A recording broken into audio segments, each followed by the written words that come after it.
আমাদের আজকের নিবেদনে কবি শুভ দাশগুপ্তের কবিতা আমি সুভাষ। বলো বলো বলো সবে শত বীণা বেণু রবে, ভারত আমার জগৎ সভায় শ্রেষ্ঠ আসন লবে। ধর্মে মহান হবে, কর্মে মহান হবে। তোমার পাথরে দিয়েছি মালা, এত মালা এত ফুল, তুমি ঢাকা পড়ে গেছো। তুমি পাথর না হলে রাগ করতে।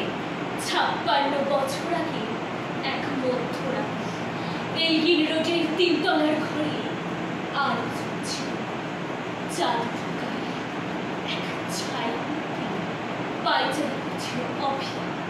বাইরের রাস্তায় ইংরেজ পুলিশের চর, সতর্ক সজাগ চোখে দেখছিল তাদের সব সতর্কতাকে বুদ্ধির বাণী। তুমি তখন অন্ধকার ছিলে, ছুটে চলেছ আলোর পথে। দেশের মানুষ কাকক্ষী তুমি চলে যাওয়ার পর 56টা শীত, বর্ষা, গ্রীষ্ম উধাও। তুমি সেই থেকে প্রতি জানুয়ারিতে ভারত আমার ভারতবর্ষ, স্বদেশ আমার স্বপ্ন গো, তোমাতে আমরা লোভিয়া জন, ধন্য হয়েছি ধন্য গো, ধন্য হয়েছি ধন্য গো। পৃথিবী ভূপরা ভূপরা সব মাটি, তোমার অনুস্বর পায়ে ছাপ, সব রাইফেলে তোমার বুকে বাঁ, সব উচ্ছ্বাসে তোমার স্বপ্নের ছন্দ। পরশ পাথরের মতো স্বাধীনতা খুঁজেছে তোমার অন্তরে লুকিয়ে থাকা খেপা।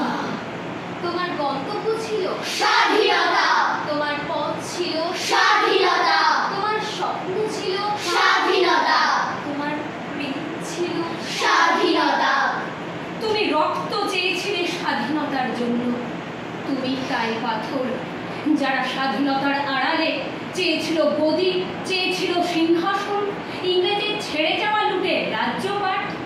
তারা রইল সুখে, ভারতবর্ষের টাকায় তাদের মুখ, তোমার নয়, ভারতবর্ষের অফিসে আদালতে তাদের ছবি, তোমার নয়, ভারতবর্ষের সংবিধানে তাদের শৈশব, তোমার নয়। ইংরেজ গরিব মানুষকে পায়ে নিচে রাখত, আর আমরা বড় লোকের মাথায় করে রেখেছি। স্মাগলার কিংবা ডাকাতকে জোর হাতে সভাপতির আসনে আহ্বান করেছি।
নামক রাজসৌযোগ্য, গণতন্ত্র নামক চিরায়ত মাৎসন্যে, প্রগতি নামক লোক ঠকানো স্ট্যাটিস্টিক্স, সংহতি নামক বিস্ফোরণের চুরমার, ঐতিহ্য নামক মন্দির মসজিদের ঝগড়া, আর